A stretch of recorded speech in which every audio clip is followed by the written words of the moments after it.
نحمدہ ونصلی علی رسولہ الکریم اما بعد۔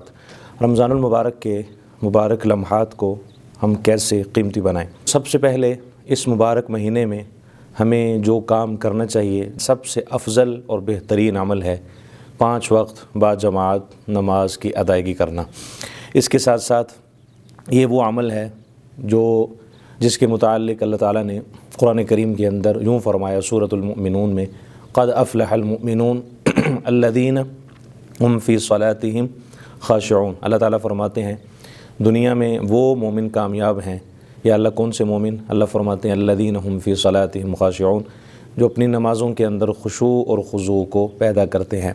یاد رکھیں، جب بندہ اللہ کے دربار میں کل قیامت کے دن جائے گا تو اللہ تعالیٰ اپنے فرشتوں سے فرمائیں گے، اے میرے فرشتوں، اس میرے بندے کی نماز کو ذرا چیک کرو، گنتی کرو، دیکھو۔ تو فرشتے نماز کو دیکھیں گے، چیک کریں گے، گنتی کریں گے، تو کہیں گے یا اللہ اس کی نماز مکمل ہے، بڑے خشوع و خضوع کے ساتھ یہ نماز پڑھ کر آیا ہے۔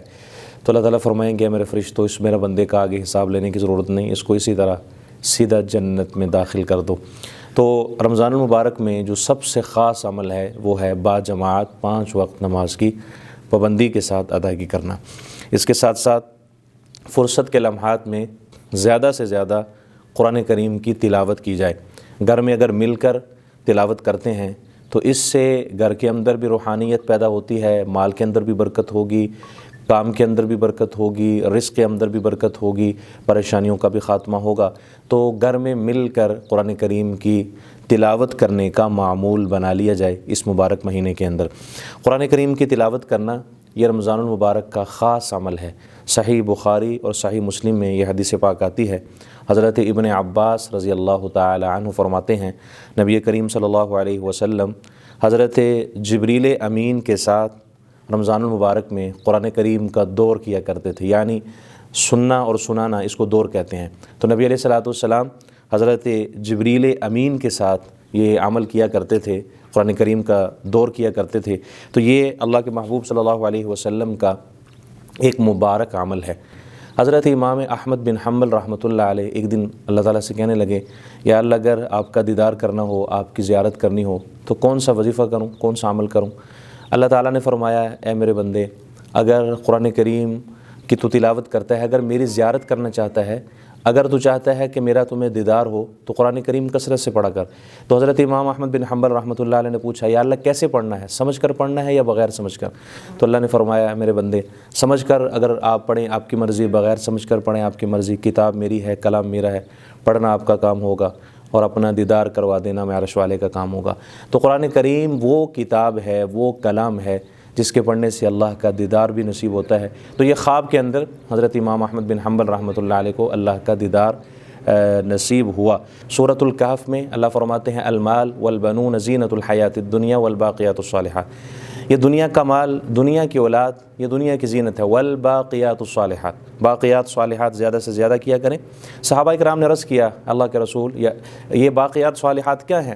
آپ نے فرمایا، میرے صحابہ اپنی زبان سے کہا کریں سبحان اللہ، الحمدللہ، لا الہ الا اللہ، اللہ اکبر۔ یہ باقیات صالحات ہیں، انسان دنیا سے چلا جائے گا لیکن ان جملوں کا ثواب اسے قیامت تک ملتا رہے گا۔ تو رمضان المبارک میں ہم ان تسبیحات کا زیادہ سے زیادہ ان کا ورد کریں، ان کا ذکر کریں، اور اس کے ساتھ ساتھ ہم درود پاک کو بھی کثرت سے پڑھیں۔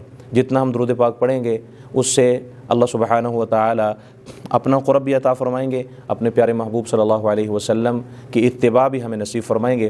اور یہ وہ عمل ہے، یہ وہ درود پاک ہے جو اللہ تعالیٰ خود پڑھتے ہیں، سنت اللہ تعالیٰ اور کوئی کام نہیں کرتے۔ اللہ فرماتے ہیں ان اللہ، بے شک میں و ملائکتہ، میرے لاکھوں کروڑوں اربوں فرشتے، یصلون علی النبی، ہم سب کے سب مل کر اپنے محبوب کے اوپر درود پاک پڑھتے ہیں۔ اللہ اور کوئی عبادت نہیں کرتے، اللہ تعالیٰ نہ نماز، نہ روزہ، نہ حج، نہ زکوٰۃ، نہ صدقات، لیکن اللہ فرماتے ہیں میں ایک کام کرتا ہوں، میں اپنے محبوب پر درود پاک پڑھتا ہوں۔ تو یہ سنت اللہ، یہ اللہ تعالیٰ کی سنت ہے۔ اور حضرت عبداللہ بن مسعود رضی اللہ تعالیٰ عنہ فرماتے ہیں، اللہ کے محبوب صلی اللہ علیہ وسلم نے فرمایا، کل قیامت کے دن میرے نزدیک سب سے زیادہ وہ شخص ہوگا جو مجھ پر کثرت سے درود پاک پڑھتا ہوگا۔ تو یہ وہ عمل ہے جو اللہ تعالیٰ بھی کرتے ہیں۔ تو ہمیں رمضان المبارک میں درود پاک کو کثرت سے پڑھنا، یہ اس میں اتباع سنت بھی ہوگی اور اللہ تعالیٰ کی رضا بھی ہمیں حاصل ہوگی، اللہ کے محبوب صلی اللہ علیہ وسلم کی محبت بھی ہمارے دل میں مزید بڑھے گی۔ اور اس کے ساتھ ساتھ رمضان المبارک میں کثرت سے صدقہ کرنا یہ بھی ایک خاص عمل ہے، اور آخری عشرے میں اعتکاف کا ارادہ کر لینا، یہ ہم اگر شروع میں ہی ارادہ کر لیں گے تو انشاءاللہ ہمارے لیے آسانی ہوگی۔